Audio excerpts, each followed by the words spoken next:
नमस्कार, मैं वीरेंद्र जांबा, आपका दोस्त। आज इस वीडियो में हम लोग डिस्कस करेंगे डंकी प्रोसेस के बारे में। बेसिकली डंकी होता क्या है और क्यों लोग डंकी करने के लिए मजबूर हैं। इन सबको समझने के लिए सबसे पहले आप ये डंकी का मतलब समझिए। डंकी का मतलब कि जब कोई भी पर्सन किसी एक अपने देश को छोड़कर और किसी दूसरे देश में चला जाता है किसी भी माध्यम से, बट वो लीगल तरीका नहीं होता और वो इलीगली अपने बॉर्डर्स को क्रॉस करके उस कंट्री के बॉर्डर में एंटर कर जाता है और बीच में आने वाली सारी कंट्रियों को भी इसी तरह से वो इलीगली क्रॉस करता है। इस सारे प्रोसेस को हम डंकी प्रोसेस कहते हैं। और ये कितना रिस्की हो सकता है आप लोग समझ सकते हैं। अगर हम बात करें इंडिया से यूएसए की डंकी के बारे में, तो लगभग लगभग 100 से ऊपर ऐसे रास्ते हैं जो डंकर्स ने निकाले हैं और जहां वो इन सब इनोसेंट लोगों को उन रास्तों से निकालकर और यूएसए के बॉर्डर तक ले जाते हैं। अगर हम बात करें अगली की, अभी जो सबसे मेन रास्ता जो हम सब सुनते हैं वो पनामा या कुछ मैक्सिको, इस रास्ते से ये सब लोग जाते हैं। अब हम बात करें कि कितने लोग ऐसे हैं जो डंकी के रास्ते से अपने अपने देशों को छोड़कर और यूएसए में एंट्री कर चुके हैं। तो ये संख्या लगभग 1,10,00,000 के आसपास है। हाँ जी, इस आर्टिकल को देखिए, मैं भी इसको देखकर चौंक गया था कि इतनी बड़ी संख्या, इतने ज़्यादा लोग अपने देशों को छोड़कर इन कंट्रीज से और यूएसए की तरफ मूव आउट कर रहे हैं। अगर बात करी जाए इंडिया की, तो लगभग 5% लोग, जो इस संख्या का 5.5 लाख बनता है, इतने लोग डंकी के माध्यम से यूएसए के अंदर एंटर कर चुके हैं। अब बात करी जाए खर्च की, तो और कंट्रीज़ का मुझे नहीं पता, बट मुझे पता है कि इंडिया में इसका खर्च लगभग 40 से 60 लाख रुपए के आसपास आता है, जो एक खुद ऑफिसर ने एक पर्टिकुलर ऑफिशियल वीडियो के अंदर ये बताया था। इसका स्क्रीनशॉट आप यहाँ देख सकते हैं। अगर अब बात करी जाए कि क्यों ये लोग अपने देशों को छोड़कर और डंकी के माध्यम से रिस्क लेने के बाद यूएसए जैसी कंट्री के अंदर मूव आउट हो जाते हैं, तो उसको समझने के लिए मैं आपको एक स्टैटिस्टिक देता हूँ, मतलब कुछ आंकड़े देता हूँ। ये समझिए, अगर हम जीडीपी की बात करें, मतलब एक कंट्री एक साल में कितना पैसा अर्जित करती है, तो लगभग इंडिया की बात करें तो लगभग 3.42 लाख करोड़ यूएसडी डॉलर्स है। सुनने में बहुत बड़ी संख्या नजर आती है, बट अगर यूएसए की इकोनॉमी को देखा जाए तो वो लगभग 26 लाख करोड़ है। मतलब ये संख्या लगभग 8 गुना ज़्यादा है। दूसरी तरफ अगर पर कैपिटा इनकम पे ध्यान दिया जाए, पर कैपिटा इनकम मतलब कि एक इंसान एक साल में एक कंट्री में रहकर कितना पैसा कमाता है, तो अगर ये संख्या इंडिया में देखी जाए तो लगभग ये 2410 यूएस डॉलर है सालाना, और महीने में ये लगभग 15,000 के आसपास बनता है। अगर यूएसए की पर कैपिटा इनकम को देखा जाए तो लगभग 76,329 यूएस डॉलर है, जो महीना इंडिया में 5.5 लाख रुपए बनता है। अब आप देख सकते हैं कि कितना बड़ा डिफरेंस है, इसलिए लोग डंकी का सहारा ले रहे हैं। एक आर्टिकल जो मैं पढ़ रहा था, जो एक सुरेश हैं जो 45 साल के हैं, और वो डंकी के सहारे से अपना देश इंडिया छोड़कर यूएस माइग्रेट हो गए, और उनकी फैमिली को इस पूरे मामले में कोई रिग्रेट नहीं है, बल्कि वो बहुत खुश हैं कि जो इंसान इंडिया में सिर्फ 6,000 रुपये कमाता था, आज वही काम यूएसए में करके वो 2 लाख रुपए महीना घर भेज रहा है। ये सारा प्रोसेस है डंकी का, और क्यों लोग डंकी के लिए मजबूर है वो भी आपको समझ में आया होगा। अब बात करते हैं कि डंकी होने के बाद नेक्स्ट प्रोसेस क्या होता है। नेक्स्ट प्रोसेस, जब ये सब लोग बॉर्डर से क्रॉस करते हैं तो इन सब को जेल में बंद कर दिया जाता है, और धीरे धीरे इनको वहाँ पर एक असाइलम नाम के प्रोसेस के सहारे छोड़ दिया जाता है। असाइलम का मतलब होता है जब कोई भी इंसान बैक करता है या पीटी तौर पर, मतलब वो रिक्वेस्ट करता है उस कंट्री को कि मुझे प्लीज़ इस कंट्री में आश्रय दिया जाए, मैं नहीं रह सकता अपने देश में, या मैं कहाँ से आया मुझे नहीं पता है।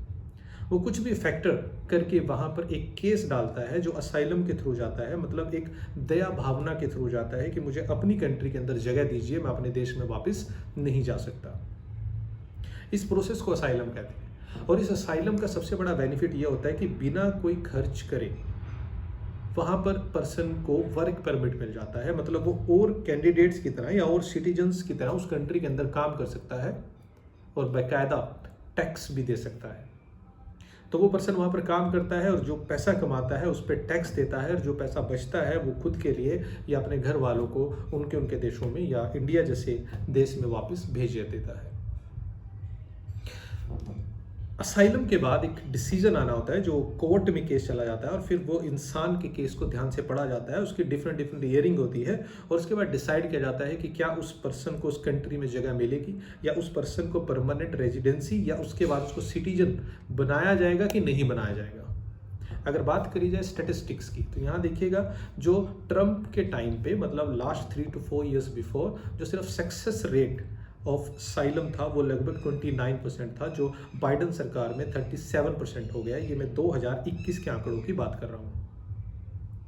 तो बेनिफिट तो हमको समझ में आया कि ये लोग क्यों जाते हैं और किस तरह से इनको इकोनॉमिकली फ़ायदा मिलता है या इनकी अर्निंग में बहुत बड़ा उछाल आता है। लगभग 36 गुना का उछाल ये समझ में आ रहा है। बट क्या क्या इसके नुकसान हो सकते हैं, मैं आपको वन बाय वन बताता हूँ कि ये सब हो क्यों रहा है और क्या इसके पीछे का कारण है। क्या यूएस गवर्नमेंट को ये सब पता है और या वो जानबूझकर ही चाहते हैं कि इस तरह से लोग उनकी कंट्री में एंटर करें।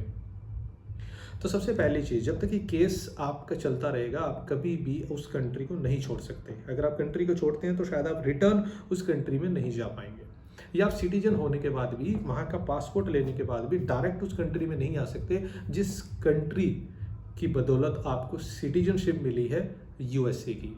मतलब आपने कहा था कि आपको उस देश से खतरा है, तो वो गवर्नमेंट आप पे उंगली उठा सकती है कि अगर आपको उस देश से खतरा है और आप वहाँ मूव आउट करना चाहते हैं या घूमना चाहते हैं, तो फिर शायद आपको ये सिटीजनशिप जो हमने दी है इसको रिटर्न करना पड़ेगा।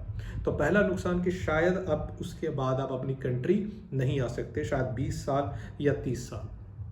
दूसरी चीज़, वहाँ की गवर्नमेंट आपको, जब आप असाइली हो जाते हैं या आपको पासपोर्ट या वहाँ का एक जो टेम्पररी पासपोर्ट है वो मिल जाता है, तो आप कहीं भी घूमना चाहते हैं, आउट ऑफ कंट्री जाना चाहते हैं, तो आपको एक RTD, जिसको रिफ्यूजी ट्रैवल डॉक्यूमेंट कहा जाता है, वो डॉक्यूमेंट के सहारे ही आप उस कंट्री से बाहर घूम सकते हैं। नेक्स्ट की अगर आप USA के अंदर हैं तो क्या मैं वो सारे तथ्य जाहिर करना चाहूँगा जो शायद हमें नहीं दिखाई देते। द क्राइम रेट में अगर देखा जाए तो ये उन कुछ चंद कंट्रियों में है जिनमें क्राइम दुनिया में प्रिवेलेंट पे है, या मतलब बिल्कुल टॉप पर है। अगर ड्रग्स की बात करी जाए तो इस कंट्री में ड्रग्स की मात्रा बहुत ज़्यादा है। एक आर्टिकल देखिए जो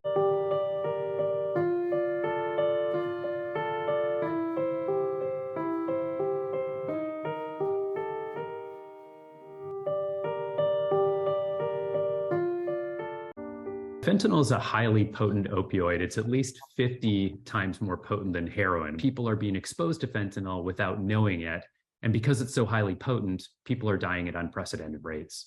What's happened in the United States is fentanyl has entered into all these different parts of our drug supply, including the heroin supply.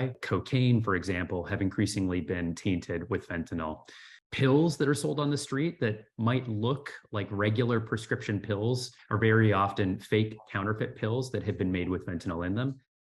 Someone experiencing an overdose will have this decrease in breathing, might lose consciousness, might start to turn blue or pale, and within a few minutes can die.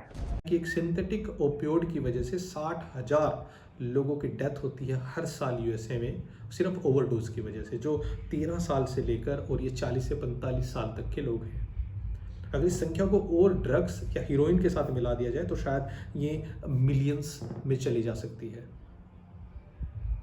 तो ये भविष्य अगर उनके साथ है तो कल हमारे आने वाली पीढ़ी या आपके जो बच्चे होंगे वो भी इसका शिकार हो सकती हैं। और जो थोड़ी सी चीज़ें हैं कि आप वहाँ जाने के बाद कभी भी एक वाइट कॉलर जॉब शायद नहीं कर पाएंगे, क्योंकि आपको सेकंड सिटीजन की तरह ही ट्रीट किया जाएगा या एक असाइली की तरह ही ट्रीट किया जाएगा। तो शायद एक ट्रक ड्राइविंग करने वाले हैं या किसी स्टोर पे काम करने वाले हैं, ABCD कुछ भी, बट वो सारे काम आप वो करने वाले हैं जो शायद वहाँ का सिटीजन कभी भी नहीं करने वाला। तो ये सब कुछ नुकसान है जो आप उस कंट्री में एक असाइली की अहमियत से रहते हैं और एक सिटीजन की उम्मीद करते हैं कि आपको वो ज़रूर कभी ना कभी शायद वो आपको मिल जाए। पर इस सारे प्रोसेस में आपको रिस्क कितना रहेगा? लगभग हर साल इस पूरे प्रोसेस के अंदर 5% लोग अपनी जान से हाथ धो बैठते हैं। और उसमें से कुछ 1-2 एग्जाम्पल मैं यहाँ पर डालता हूँ। देखिए कैसे हरियाणा का ये लड़का जो मात्र शायद 24 साल का है और इस सारे प्रोसेस का शिकार हो गया और उसको अपनी जान से हाथ धोना पड़ा। तो ये प्रोसेस इतना आसान नहीं है, ये बड़ा ही मुश्किल प्रोसेस है और इसमें ये इलीगली क्रॉसिंग, मतलब आपको कहीं भी शॉर्ट आउट किया जा सकता है और आपके लिए कोई खड़ा भी नहीं हो सकता। तो प्लीज़ मैं कभी भी आप लोगों को ये रिकमेंडेशन नहीं करूँगा कि आप इस प्रोसेस का सहारा लें। यस, आप बहुत अलग तरह से भी उन कंट्रीज़ में जा सकते हैं। आप स्टूडेंट वीज़ा अप्लाई कर सकते हैं, आप वर्क वीज़ा अप्लाई कर सकते हैं। अगर आपके पास पैसा अच्छा खासा है, बिजनेस वीज़ा अप्लाई कर सकते हैं, या फिर एट द एंड आप टूरिस्ट वीज़ा अप्लाई कर सकते हैं। इन सारे वीज़ा से आप उन कंट्रीज़ में एंट्री ले सकते हैं। डंकी सिर्फ एक रास्ता नहीं है जो आपको अपनी कंट्री से उस कंट्री में ले जा रहा है। अगर आपको ये सारी इन्फॉर्मेशन वैल्यूएबल लगे या आपको अच्छा लगे और आप चाहते हो कि इस इन्फॉर्मेशन को और लोगों को भी सुनना चाहिए, तो इसको प्लीज़ किसी के साथ शेयर ज़रूर कीजिए। और इस वीडियो के साथ में सारे लिंक और सारे के सारे स्क्रीनशॉट अटैच कर रहा हूँ, ताकि आपको जो भी डाउट हो आप इस वीडियो के डिस्क्रिप्शन में जाके उन सब लिंक्स को देख सकते हैं, जहाँ जहाँ से मैंने सारा डेटा इकट्ठा किया है। होपफुली ये वीडियो बहुत हेल्पफुल रहेगी और बहुत नॉलेजेबल होगी। तो धन्यवाद।